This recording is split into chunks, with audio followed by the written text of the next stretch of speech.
What up, kids? Hi, Kevin. My name's Nick Bartlett. I write for this website called The People's Movies. Right on. It's great to talk to you. Excellent to talk to you, man. How you been? I'm good, thank you. I'm such a huge fan. Thank you. And it's appropriate that I'm talking to you about Dogma because Dogma's the first film of yours I ever saw How when I was old were you? so 99 I would have been just starting secondary school, so I would have been about 12. It's so weird because when I was on my own journey, of course, and in my head, I was always making movies for my age group. So I was in my 20s, so Clerks, Mallrats is kind of a step back to like right before the 20s, post high school, right before, entering the real world. Chasing Amy, and even to a lesser degree Dogma because Bethany's a little older than most of my characters, but I was always making stuff with my age group in mind. Never occurred to me, and it should have because I grew up a movie fan, that movies are aspirative. So I may have been making movies for 20 somethings, but they were being consumed by kids. Like by the time they get to home video, just like when I would go to the video store, it wasn't like, let me find an age appropriate movie. I would watch when I was in high school.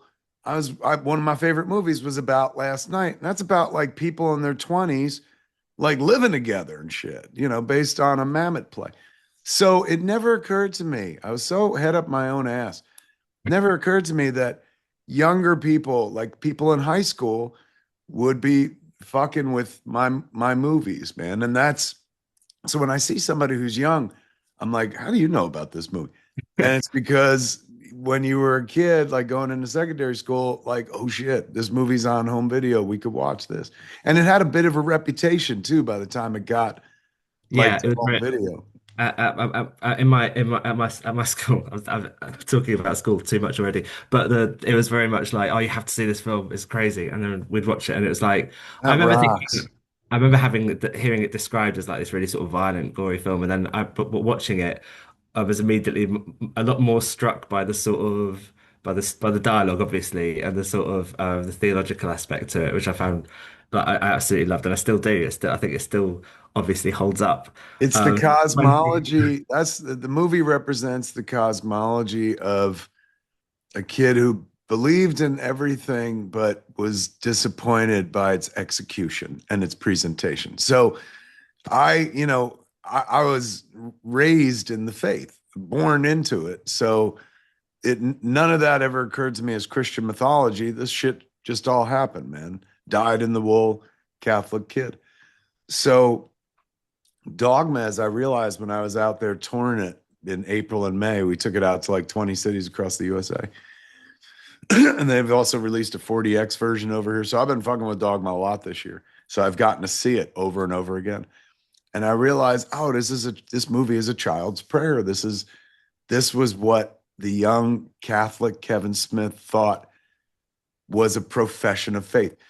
Like he was so disappointed in church where people seemed to mourn their faith instead of celebrate it, that he was like, imagine if this was church, like it could be this fun and exciting and it could have anal jokes in it. So when I watch Dogma, that's what I think. I think, oh my God, I was trying to redesign the Catholic Mass.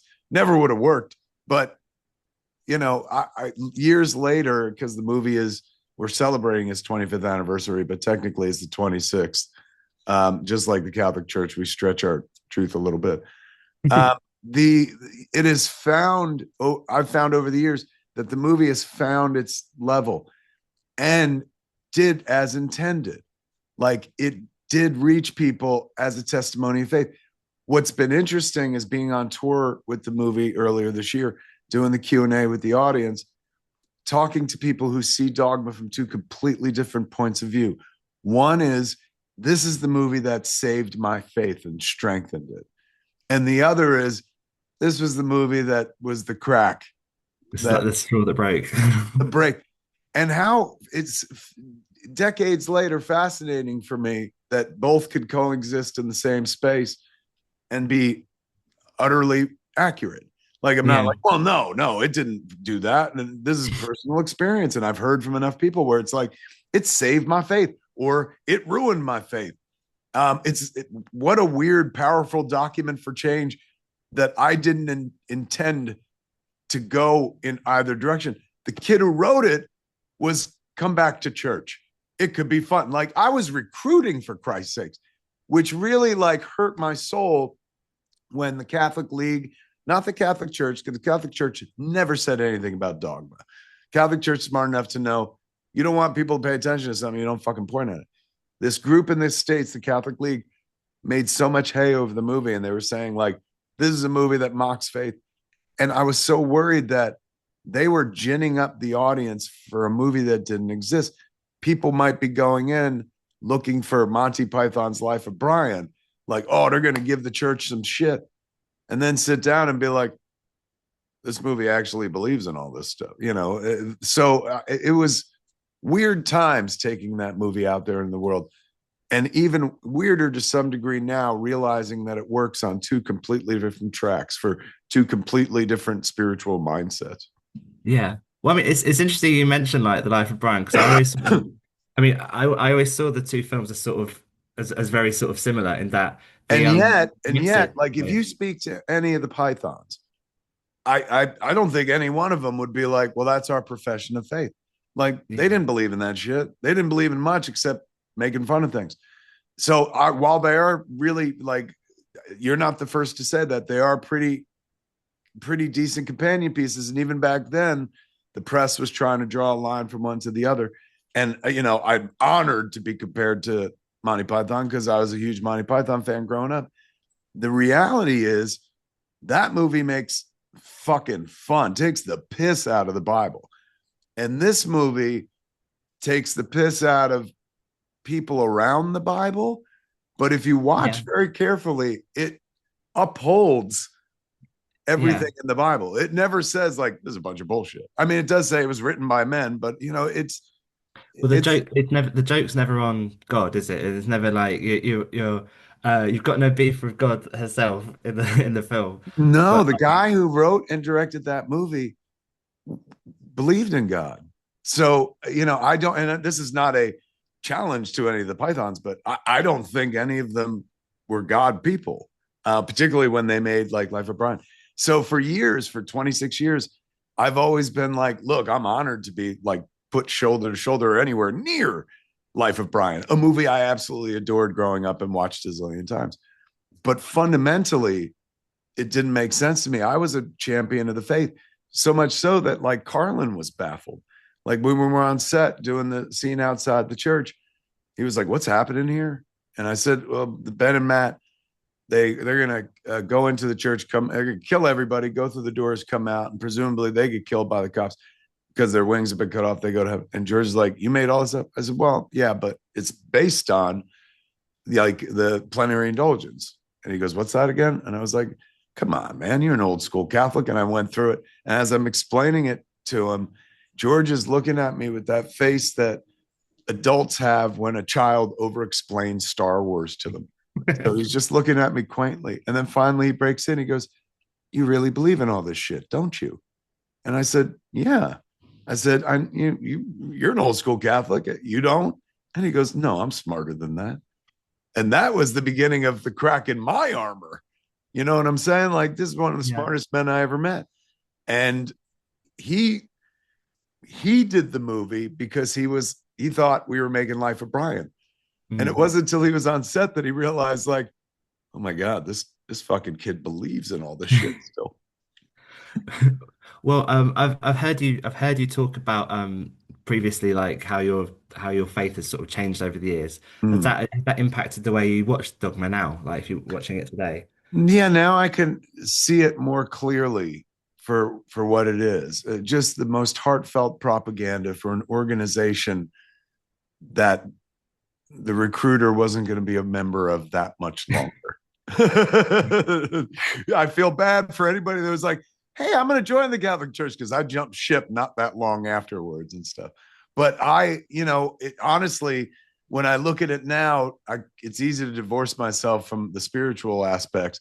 Although I will say, There was a moment every night when we were on tour with the movie. I took the movie out in April and May. We did 20 cities, and I was there with it for every screening. We did like 2 screenings a night. And there's a moment in the movie where, spoilers, like God comes out of the church at the end, preventing, Ben's renegade angel from going through. And Affleck gives a really wonderful, teary performance in the face of God, who is Alanis Morissette in our movie. This is one of the most 90s movies ever made.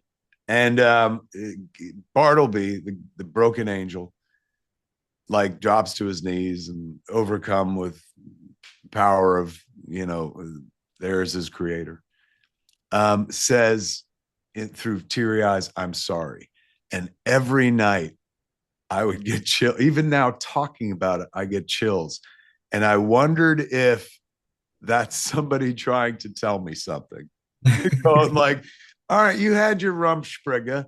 You got to walk around and pretend none of this was real and stuff, but time's growing short, old man. We sent you a heart attack 8 years ago. You might want to listen up.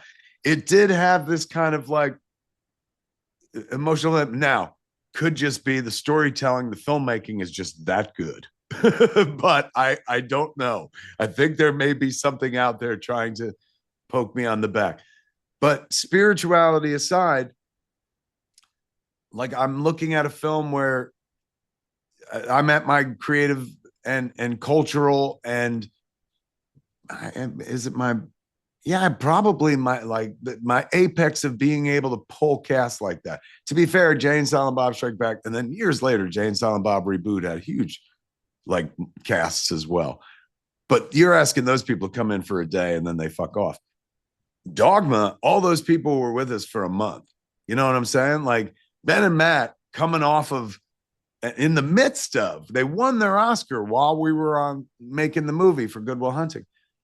And they're, trapped in Pittsburgh for 2 months making this movie. Chris Rock, as he was breaking culturally, again, trapped, in Pittsburgh. Alanis Morissette, in Ascendancy, trapped in Pittsburgh. I'll never get that again for the rest of my career. You know what that kind of movie would cost now? Like, for those people to leave their lives for that long in this culture with all the dollars shriveled up. Oh my God.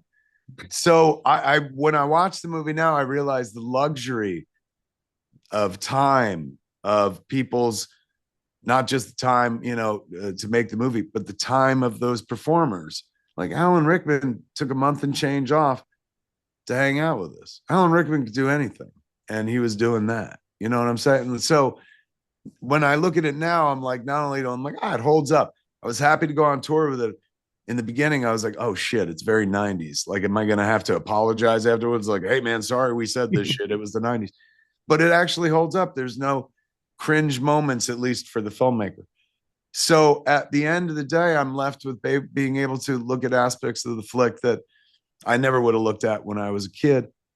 And now it's gratitude. I've always been grateful, but gratitude that like all those performers at their absolute apex or ascendancy gave world-class versions of what they do for a living to me, like, and this dopey little movie. And that's fucking breathtaking, man. Like, that was my fourth movie, so you just become accustomed to things, right? Like Clerks I made with me and my friends, and then the next 3 movies, shit, for the rest of my life. Somebody would be like, what do you want to do? And give me money to do it and stuff. So by the time we get to Dogma, we've already done Mallrats, Chasing Amy, and Clerks and Chasing Amy are kind of similar in a low budget area.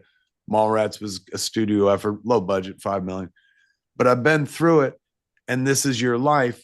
So you're no longer like, oh my God, we're making movies and shit.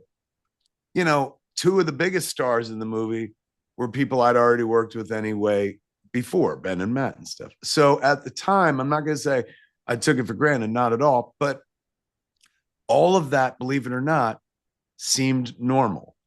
Even though only 5 years prior, I was working in a convenience store going like, I'm going to make a movie about this.